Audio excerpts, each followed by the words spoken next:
اللہ الرحمن الرحیم۔ کل میں نے کہا تھا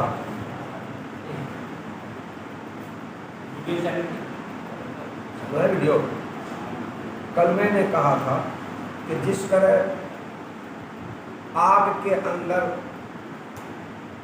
تاثیر اور تغییر اور فعل کا مبدا اور علت ہوتی ہے، ٹھیک اسی طرح انسان کے اندر بھی تاثیر اور تغییر اور فعل کا مبدا اور علت ہوتی ہے۔ جس طرح آگ کے اندر تاثر اور تغیر اور انفعال کا مبدا اور علت ہوتی ہے، انسان کے اندر بھی تاثر، تغیر اور انفعال کا مبدا اور علت ہوتی ہے۔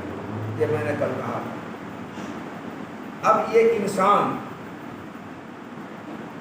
عالم بالا کی قوتوں سے کمال علم کے ساتھ متصل ہونے کے لیے متصل ہوتا ہے، یعنی اللہ تعالیٰ کی طرف سے انسان پر علم کا جو فیضان ہوتا ہے، اللہ تعالیٰ عالم بالا میں اوپر ہے، اللہ تعالیٰ کی جانب سے انسان پر علم کا جو فیضان ہوتا ہے، یا فلاسفہ کے کہنے کے مطابق انسان پر عقل فعال کی طرف سے علم کا جو فیضان ہوتا ہے، اس علم کے فیضان کو انسان قبول کرتا ہے۔ تو علم کے فیضان کو انسان کے قبول کرنے کی حیثیت سے انسان کے اندر جو قوت پائی جاتی ہے، وہ قوت اس فیضان کو قبول کرتی ہے، کیا کرتی ہے؟ اس کو قبول کرتی ہے۔ تو انسان کے اندر جو پائی جانے والی قوت ہے، وہ کمال علم کے ساتھ متصل ہونے کے لیے عقل فعال کی طرف سے یا اللہ تعالی کی طرف سے ہونے والے علم کے فیضان کو قبول کرتی ہے۔ یہ قوت جب اللہ تعالیٰ یا عقل فعال کی طرف سے ہونے والے علم کے فیضان کو قبول کرنے کی حیثیت سے اس قوت کو کہا جاتا ہے قوت تاثر، قوت تغیر اور قوت انفعال کہا جاتا ہے، اور تاثر، تغیر، انفعال کی قوت کہا جاتا ہے، اور اسی قوت کو عقل نظری یا قوت نظریہ کہا جاتا ہے۔ اس قوت کو کیا کہا جاتا ہے؟ عقل نظری یا قوت نظریہ کہا جاتا ہے۔ اور یہی انسان کے اندر پائی جانے والی قوت جب دوسرے جسم میں تاثیر اور تغییر اور کا عمل کرتی ہے، تو تاثیر اور تغییر کا عمل کرنے کی حیثیت سے اس قوت کو عقل عملی اور قوت عملیہ کہا جاتا ہے۔ تو انسان کے اندر جو پائی جانے والی قوت ہے، اس قوت کو عقل نظری اور قوت نظریہ بھی کہا جاتا ہے، عقل عملی اور قوت عملیہ بھی کہا جاتا ہے، دونوں کہا جاتا ہے۔ عقل نظری اور قوت نظریہ کہا جاتا ہے کب؟ جب عقل عاشر، عقل فعال کی طرف سے یا اللہ تعالیٰ کی طرف سے، اہل سنت والجماعت کہتے ہیں اللہ تعالیٰ کی طرف سے علم کا فیضان ہوتا ہے، فلاسفہ کہتے ہیں عقل عاشر، عقل فعال کی جانب سے علم کا فیضان ہوتا ہے۔ تو بہرحال ان میں سے جس کی طرف سے بھی ہو، علم کا فیضان جو ہوتا ہے اس فیضان کو قبول کرتا ہے۔ انسان کے اندر پائی جانے والی قوت اس فیضان کو قبول کرتی ہے، تو اس قبول کرنے کی حیثیت سے اس قوت کا نام کیا رکھا جاتا ہے؟ قوت نظری اور عقل نظری۔ تو عالم بالا کی قوتوں سے متصل ہونے کی حیثیت سے، ہونے والے علم کے فیضان کو قبول کرنے کی حیثیت سے اس قوت کو قوت نظری اور عقل نظری کہا جاتا ہے، اور کسی دوسرے جسم میں تاثیر اور تغییر کا عمل کرنے کی حیثیت سے اس قوت کو عقل عملی اور قوت عملیہ کہا جاتا ہے۔ تو انسان کے اندر پائی جانے والی جو قوت ہے، وہ عقل نظری اور قوت نظریہ بھی اس کو کہا جاتا ہے، عقل عملی اور قوت عملیہ بھی کہا جاتا ہے، مگر عقل نظری اور قوت نظریہ کہا جاتا ہے کسی اور حیثیت سے، عقل عملی اور قوت عملیہ کہا جاتا ہے کسی دوسری حیثیت سے۔ عالم بالا کی قوتوں سے متصل ہونے کی حیثیت سے اس قوت کو عقل نظری اور قوت نظریہ کہا جاتا ہے، اور دوسرے جسم میں تاثیر اور تغییر کا عمل کرنے کی حیثیت سے اس قوت کو عقل عملی اور قوت عملیہ کہا جاتا ہے۔ یہ قوت ہے جو عقل عملی اور قوت عملیہ بھی کہلاتی ہے، عقل نظری اور قوت نظریہ بھی کہلاتی ہے، دونوں کہلاتی ہے۔ تو اسی قوت کو عقل نظری اور قوت نظریہ کہتے ہیں، اور اسی قوت کو عقل عملی اور قوت عملیہ کہا جاتا ہے، دونوں کہا جاتا ہے۔ جیسے تم وصولہ لے لو یا لکڑی کے سامان کو کاٹ کوٹ کر میز کرسی بنانے کا جو آلات و اوزار لے لو اور لے کر کے تم لکڑی کو کاٹ کوٹ کر اس کو میز بناؤ، کرسی بناؤ، ٹیبل بناؤ، تپاہی بناؤ، کچھ بناؤ، تو اب تم لکڑی کے اندر تاثیر و تغیر کا عمل کر رہے ہو اور وہ لکڑی میں اپنا اثر ڈال رہے ہو اور اثر ڈال کر کے اس کو میز کرسی ٹیبل تپاہی بڑھیا وغیرہ تم بنا دیتے ہو. تو تمہارے اندر جو قوت ہے اس قوت نے لکڑی کے اندر تاثیر و تغیر کا عمل کیا ہے. تو تاثیر و تغیر کا عمل کرنے کے لحاظ سے تمہارے جو قائد و قوت اس کو تو کیا کہا جاتا ہے؟ عقل عملی اور قوت عملیہ کہا جاتا ہے. تو یہاں پر عقل سے مراد وہ نہیں ہے جو فلاسفہ کہتے ہیں عقل فعال یا عقل عاشق یا عقول اشرا، وہ مراد نہیں ہے، بلکہ یہاں عقل سے کیا مراد ہے؟ عقل نظری اور قوت نظریہ مراد ہے. کیا مراد ہے؟ انسان کے اندر جو پائے جانے والے عقل نظری ہے، جو قوت نظریہ ہے، جو قوت نظریہ جو عقل نظری اللہ تعالیٰ کی طرف سے ہونے والے علم کے فیضان کو قبول کرتی ہے، اسی قوت کو جو اللہ تعالیٰ کی جانب سے ہونے والے علم کے فیضان کو قبول کرتی ہے، اسی قوت کو کیا کہا گیا یہاں پر؟ عقل نظری قوت نظریہ کہا ہے. یہاں پر عمل عقلوں سے مراد کون عقل ہے؟ یہی عقل نظری اور قوت نظریہ. سمجھ میں آئی؟ وہ نہیں جو فلاسفہ کہتے ہیں. عقل نظری کے 4 درجات ہیں، 4 مراتب ہیں. کتنے درجات ہیں؟ 4 درجات ہیں، 4 مراتب ہیں. جیسے تمہارے عمر کے حساب سے تمہارے 4 درجات ہیں یا 5 کہہ لو تم. ایک تمہارا طفولیت کا زمانہ ہے، تمہاری عمر کا تمہارا ایک درجہ عمر کے حساب سے تمہارے طفولیت بچپنا کا ہے. اس کے بعد تمہارے عمر کے حساب سے تمہارا درجہ غلام کا ہے، لڑکا تم ہو جاتے ہو، غلام ہو جاتے ہو. اس کے بعد پھر شباب کا درجہ ہے، اس کے بعد پھر بڑھاپے کا درجہ ہے، اس کو ادھیڑ کا کہلن کا درجہ ہے. ادھیڑ کاہل چھوٹی کا سے ادھیڑ عمر کا درجہ ہے. پھر اس میں شیخوخت کا درجہ ہے. ہاں شیخوخت کتنے درجات ہو گئے؟ تو عمر کے حساب سے تمہارے کئی درجات ہو گئے. جیسے عمر کے حساب سے تمہارے کئی درجات ہیں، اسی طرح سے عقل نظری کے کئی درجات ہیں، کئی مراتب ہیں. عقل نظری کا پہلا درجہ، پہلا مرتبہ تو یہ ہے کہ تمام علوم سے یہ خالی ہوتا ہے. نہ عقل نظری کے پاس علوم ضروریہ ہوتے ہیں، نہ علوم نظریہ ہوتے ہیں. دونوں علوم سے خالی ہوتے ہیں. کیا ہوتے ہیں؟ دونوں علوم سے خالی ہوتے ہیں. البتہ دونوں علوم کو قبول کرنے کی اس میں استعداد و صلاحیت ہوتی ہے.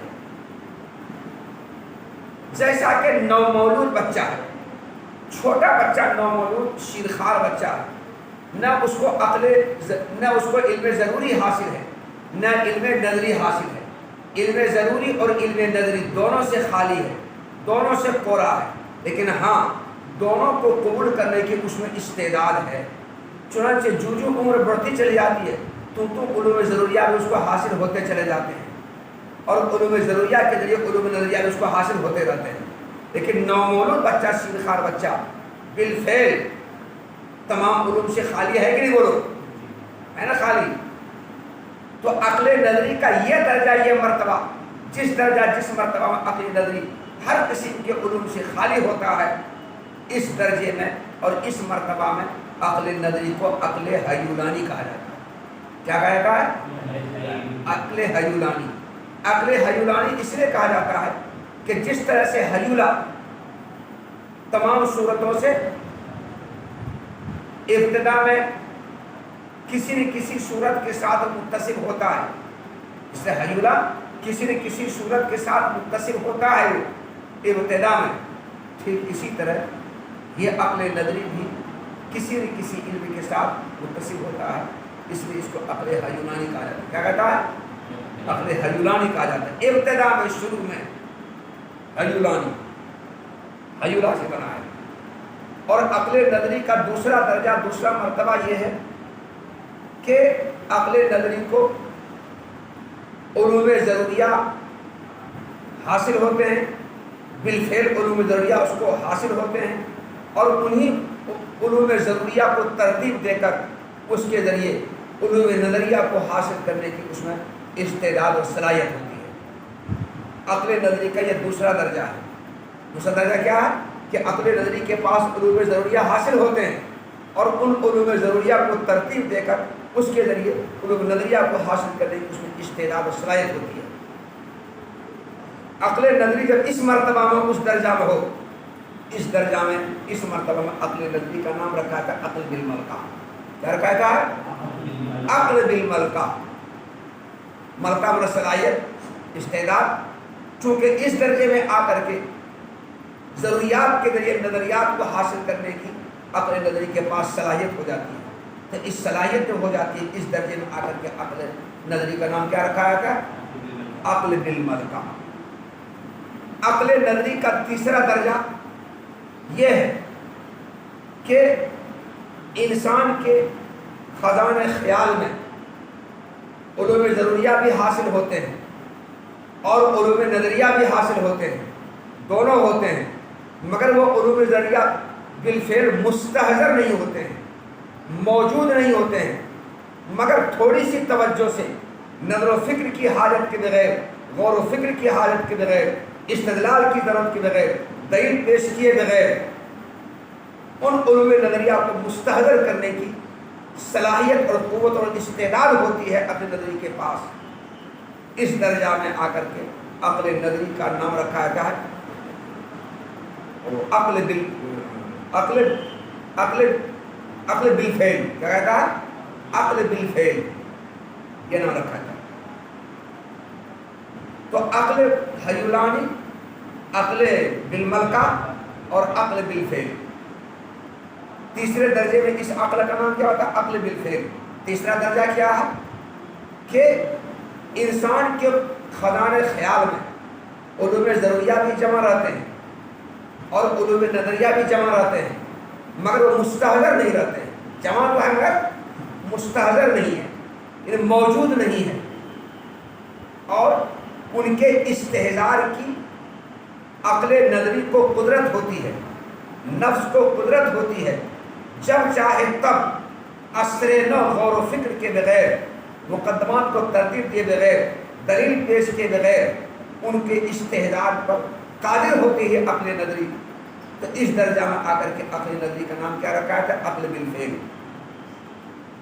اور عقل نظری کا چوتھا درجہ یہ ہے کہ عقل نظری کے پاس علوم ضروریہ بھی حاصل ہے، علوم نظریہ بھی حاصل ہے، اور حاصل ہونے کے ساتھ ساتھ مستحضر بھی ہیں، وہ غائب ہوتے ہی نہیں ہیں کہ ان کے استحضار کی عقل نظری کی ضرورت پڑ جائے، وہ غائب ہوتے ہی نہیں ہیں کہ ان کو مستحضر کرنے کی استحضار کی عقل نظری کو ضرورت پڑ جائے، اس کی ضرورت ہی نہیں۔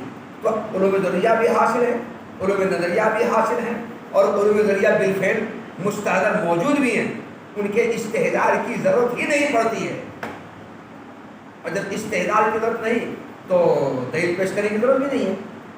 اس درجے میں آ کر کے اس عقل نظری کو عقل مستفاد کہا جاتا ہے۔ کیا کہتا ہے؟ عقل مستفاد۔ اور یہ عقل مستفاد بڑھاپے میں کامل ہوتی ہے۔ تو عقل نظری کے کتنے درجات بتائے؟ 4 درجات۔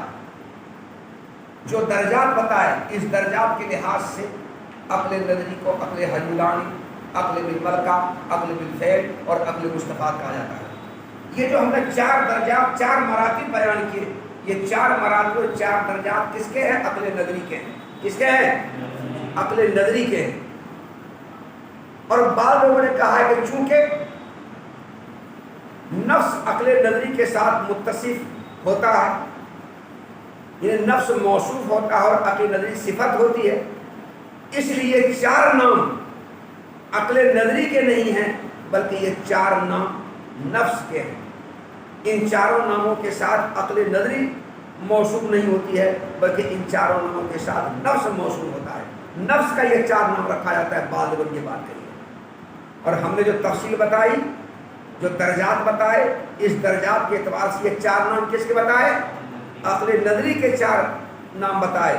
عقل نظری کا پہلا درجہ نام ہے عقل حیولانی، عقل نظری کا دوسرا درجہ اس کا نام ہے عقل بالملکہ، اور تیسرے درجہ میں عقل نظری کا نام ہے عقل بالفعل، اور چوتھے درجہ میں عقل نظری کا نام ہے عقل مستفاد۔ بعض لوگوں نے کہا کہ یہ نام عقل نظری کے نہیں بلکہ نفس کے ہیں، کیونکہ نفس موصوف عقل نظری صفت ہوتی ہے، عقل نظری کے ساتھ نفس متصف ہوتا ہے، اس سے عقل نظری کے یہ چار نام نہیں ہے بلکہ یہ چار نام کس کے؟ نفس کے ہیں۔ چنانچہ امام غزالی رحمۃ اللہ علیہ، امام ابو بکر رازی رحمۃ اللہ علیہ، امام غزالی کا امام ابو بکر رازی رحمۃ اللہ علیہ نے ایک کتاب لکھی ہے شرح مواقف، اس شرح مواقف میں انہوں نے یہ چار نام نفس کے بتائے ہیں۔ امام ابو بکر رازی رحمۃ اللہ نے فرمایا کہ اگر نفس ہر قسم کے علوم سے بالکل خالی ہے، نہ علوم ضروریہ نہ علوم نظریہ، دونوں میں سے کوئی اس کو حاصل نہیں ہے، دونوں سے بالکل خالی ہے، تو اس درجے میں نفس عقل حیولانی کہلاتا ہے۔ جیسے کہ نومولود بچہ ہے، اس کا نفس دونوں طرح کے علوم سے خالی ہے، تو اس درجہ میں یہ نفس عقل حیولانی کہلاتا ہے۔ تو عقل حیولانی کس کا نام ہوا؟ نفس کا نام ہوا۔ اور اگر نفس کے پاس علوم ضروریہ پہلے سے حاصل ہے، بالفعل حاصل ہے، اور ان علوم ضروریہ کے ذریعے علوم نظریہ کو حاصل کرنے کی استعداد اور صلاحیت رکھتا ہے نفس، تو اس درجے میں نفس کو عقل بالملکہ کہا جاتا ہے۔ نفس کو کیا کہا جاتا ہے؟ عقل بالملکہ کہا جاتا ہے۔ تو عقل بالملکہ کس کا نام ہوا؟ نفس کا نام ہوا۔ اور اگر نفس کے پاس علوم ضروریہ پہلے سے حاصل ہے اور علوم نظریہ بھی حاصل ہیں، مگر علوم نظریہ مستحضر اور موجود نہیں ہے، مگر ان کے استحضار پر نفس کو قدرت اور صلاحیت ہے، تو اس درجے میں آ کر کے نفس کا نام عقل بالفعل رکھا جاتا ہے۔ اور اگر نفس کے پاس علوم ضروریہ علوم نظریہ دونوں حاصل ہیں، علوم نظریہ مستحضر بھی ہیں، موجود بھی ہیں، وہ غائب ہوتے ہی نہیں تو ان کے استحضار کی ضرورت پڑ جائے، تو اس درجہ میں آ کر کے نفس کا نام کیا رکھا جاتا ہے؟ عقل مصطفیٰ۔ یہ چار نام کس کے ہوئے؟ نفس کے ہوئے۔ اب اگر راج رحمۃ اللہ نے یہی بات کی شرح مواقف، تو بعض لوگوں نے یہ چار نام بتائیں کس کے؟ عقل نظری کے، اور بعض لوگوں نے بتائیں یہ چار نام عقل نفس کے چار نام بتائے۔ تو بہرحال چاہے عقل نظری کے یہ چار نام ہوں یا نفس کے یہ چار نام ہوں، بہرحال نفس یا عقل نظری ابتدا میں جب کہ دونوں قسم کے علوم سے خالی ہوں، اس کا نام عقل حیولانی ہے۔ اور اگر علوم ضروریہ حاصل ہے اور علوم ضروریہ کے علوم نظریہ کو حاصل کرنے کی اس طرح صلاحیت نفس کے اندر یا عقل نظری کے اندر ہے، تو اس درجہ میں آ کر کے عقل کا نام عقل بالملکہ ہے۔ اور اگر نفس کے پاس یا عقل نظری کے پاس علوم ضروریہ علوم نظریہ دونوں حاصل ہیں، مگر علوم نظریہ مستحضر اور موجود نہیں ہے، مگر ان علوم نظریہ کو حاضر کرنے کی مستحضر کرنے کی استعداد صلاحیت طاقت قوت رکھتا ہے، اس درجہ لا کر کے عقل نظری یا نفس کا نام عقل بالملکہ ہے۔ اور اگر دونوں حاضر ہیں، دونوں موجود ہیں، غائب ہوتے ہی نہیں علوم نظریہ کو مستحضر کرنے کو پیش آ جائے، اس درجہ میں اس مرتبہ آ کر کے عقل نظری کا نام کیا رکھا تھا؟ عقل مصطفیٰ۔ کیا رکھا تھا جی؟ عقل مصطفیٰ۔ یہ چار نام ہم نے بتائے۔ یہاں پر شاعر رحمۃ اللہ علیہ نے عقل کی دو تعریف کی ہے، عقل نظری کی دو تعریف کی ہے۔ کون دو تعریف؟ وَهُوَ قُوَّةٌ لِلنَّفْسِ بِهَا تَسْتَعِدُّ لِلْعُلُومِ وَالْإِدْرَاكَاتِ۔ ایک تعریف یہ ہو گئی۔ دوسری تعریف غریزۃ یتبع العلم بالضروریات عند اثنین، نہیں دوسری تعریف یہاں پر سے وقیل جوہر تدرک بها الغائبات بالبصائر والمحسوسات بالمشاہدہ، یہ دوسری تعریف کی ہے۔ پہلی تعریف میں ترجمہ دیکھو تو عقل نظری نام ہے نفس کے اندر پائے جانے والی اس قوت کا جس قوت کے ذریعے نفس علوم نظریہ کو حاصل کرنے کی استعداد اور صلاحیت رکھتا ہے۔ دیکھا ترجمہ؟ عقل نظری نام ہے اس قوت کا جس قوت کے ذریعے نفس کے اندر پائے جانے والی اس قوت کا جس قوت کے ذریعے نفس علوم نظریہ کو حاصل کرنے کی استعداد اور صلاحیت رکھتا ہے۔ یہ ترجمہ ہوا؟ یہ ترجمہ ہوا۔ یہاں جو عقل نظری کی تعریف کی ہے، اس تعریف کے لحاظ سے یہ عقل نظری عقل بالملکہ کہلائے گی۔ کیا کہلائے گی؟ یہ عقل بالملکہ کی تعریف ہو رہی ہے، کیونکہ اس نے کہا علوم نظریہ کو حاصل کرنے کی، قبول کرنے کی استعداد و صلاحیت ہے، اس کا مطلب نفس کے پاس پہلے علوم نظریہ حاصل پہلے سے حاصل ہے، اور علوم نظریہ پہلے سے حاصل ہے، جو علوم نظریہ حاصل نہیں ہے مگر ان علوم نظریہ کو ترتیب دے کر علوم نظریہ کو حاصل کرنے کی اس میں صلاحیت ہوتی ہے۔ اس حساب سے عقل بالملکہ کی تعریف ہو گئی، کیا ہو گئی؟ بالملکہ کی تعریف ہو گئی۔ اور اگر علوم اور ادراکات یہ دونوں باہم مترادف ہیں، دونوں کیا ہیں باہم؟ اور علوم و ادراکات دونوں مترادف ہیں۔ اگر علوم و ادراکات سے مراد دونوں سے مراد علوم نظریہ ہوں تو اس وقت یہ عقل بالملکہ کی تعریف ہوگی۔ لیکن اگر علوم نظریہ دونوں اگر اس سے مراد ہوں، کون مراد ہوں؟ دونوں مراد ہوں، اس کا مطلب یہ ہوا کہ دونوں سے بالفعل خالی ہے مگر دونوں کو قبول کرنے کی استعداد صلاحیت اس کے اندر ہے، تو پھر اس وقت یہ عقل حیونانی کی تعریف ہوگی۔ کس کی تعریف ہوگی؟ پھر عقل حیونانی تعریف ہو جائے گی۔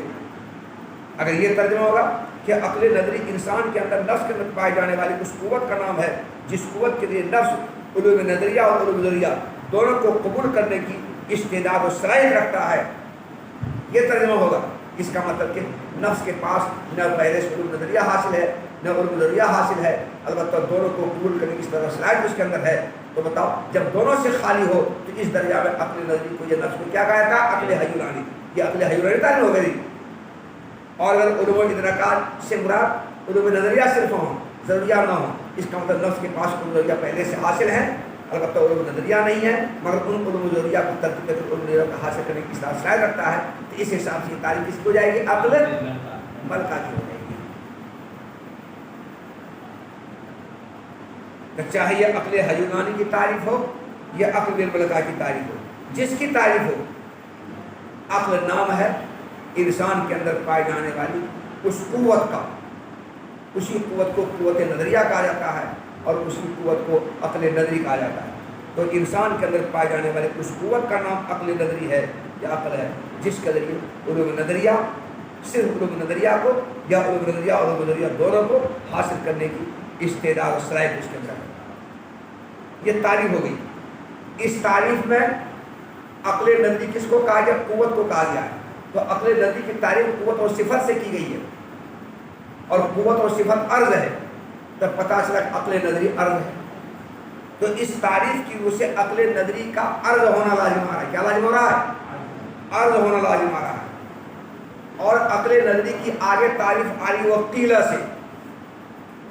اس قیلہ کے لیے عقل نظری کی تعریف کیا کی ہے کہ عقل نظری اس جوہر کا نام ہے جس جوہر کے ذریعے حواس سے غائب چیزوں کا ادراک دلائل اور تعریفات کے ذریعے ہوتا ہے اور محسوسات کا ادراک مشاہدے کے ذریعے ہوتا ہے۔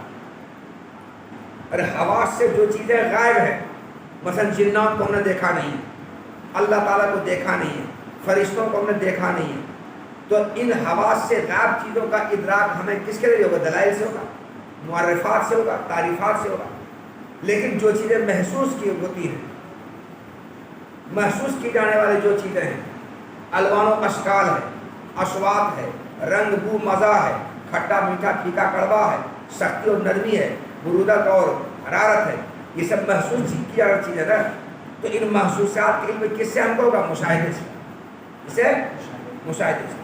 انہوں نے کہا عقل اس جوہر کا نام ہے جس جوہر کے ذریعے حواس سے غائب چیزوں کا ادراک دلائل اور تعریفات کے ذریعے ہوتا ہے اور محسوسات کا ادراک مشاہدے سے ہوتا ہے۔ تو جس جوہر کے ذریعے حواس سے غائب چیزوں کے ادراک دلائل اور تعریفات کے ذریعے اور جس جوہر کے ذریعے محسوسات کے ادراک مشاہدے سے ہوتا ہے، اسی جوہر کو کیا کہا جاتا ہے؟ عقل۔ یہاں پر انہوں نے عقل کی تعریف جوہر سے کی ہے۔ جسے کیا ہے؟ جوہر سے کی ہے۔ اس تعریف کے روح سے عقل کا جوہر ہونا لازم آتا ہے۔ تو پہلی تعریف کی روح سے عقل نظری عرض ہو رہی ہے اور دوسری تعریف کی روح سے عقل نظری جوہر ہو رہی ہے۔ تو آپ کے یہاں اب عقل نظری کی دو تعریف ہوگی۔ پہلی تعریف کی روح سے عقل نظری عرض ہے، دوسری تعریف کی روح سے عقل نظری جوہر ہے۔ بس اتنا ہی ابھی